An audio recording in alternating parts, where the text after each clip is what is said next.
જંત્રી એટલે શું? તો એનો બહુ સિમ્પલ ભાષામાં જવાબ એ થાય કે કોઈ પણ ટાઈપની પ્રોપર્ટી હોય, ચાહે રેસિડેન્શિયલ હોય, કોમર્શિયલ હોય, ઇન્ડસ્ટ્રીયલ, ઓપન પ્લોટ હોય કે ખેતીની જમીન હોય, કોઈ પણ પ્રોપર્ટીનો સરકાર દ્વારા નક્કી કરાયેલ મિનિમમ ભાવ કે એનાથી નીચે તમે પ્રોપર્ટીનો સોદો ના કરી શકો, એ પ્રોપર્ટીને વેચી ના શકો, એ ભાવને કહેવાય જંત્રી. જંત્રી છે ને એ બે રીતે ડિસાઇડ થતી હોય, એક તો લોકેશન પ્રમાણે અને બીજું ટાઈપ ઓફ પ્રોપર્ટી પ્રમાણે. જેમ કે રાજકોટમાં અલગ જંત્રી હોય, ગોંડલમાં અલગ જંત્રી હશે. કેમ? લોકેશન ચેન્જ થઈ ગયું.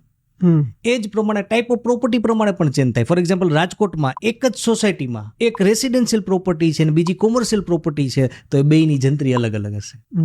હવે સરકાર જ્યારે જંત્રી વધારે ને ત્યારે બાય ડિફોલ્ટ શું થાય કે દસ્તાવેજની અમાઉન્ટ વધી જાય. કારણ કે લોકો શું હોય, જંત્રી જેટલો અમાઉન્ટનો દસ્તાવેજ કરતા હોય એટલે એને શું થાય, વ્હાઇટનું પેમેન્ટ જે હોય એ ઓછું કાઢવું પડે. આ રિયાલિટી છે. તો જેવી જંત્રી વધે એટલે શું થાય કે દસ્તાવેજની અમાઉન્ટ વધી જાય, અને જેવી દસ્તાવેજની અમાઉન્ટ વધે એની સાથે કનેક્ટેડ સ્ટેમ્પ ડ્યુટીની જે અમાઉન્ટ હોય એ વધી જાય. એને કારણે શું થાય, સરકારની આવકમાં વધારો થાય. એટલે જંત્રી વધવાથી સૌથી પહેલો બેનિફિટ કોને થાય? સરકારને, કારણ કે એનું રેવન્યુ બાય ડિફોલ્ટ ડાયરેક્ટ વધી જતું હોય.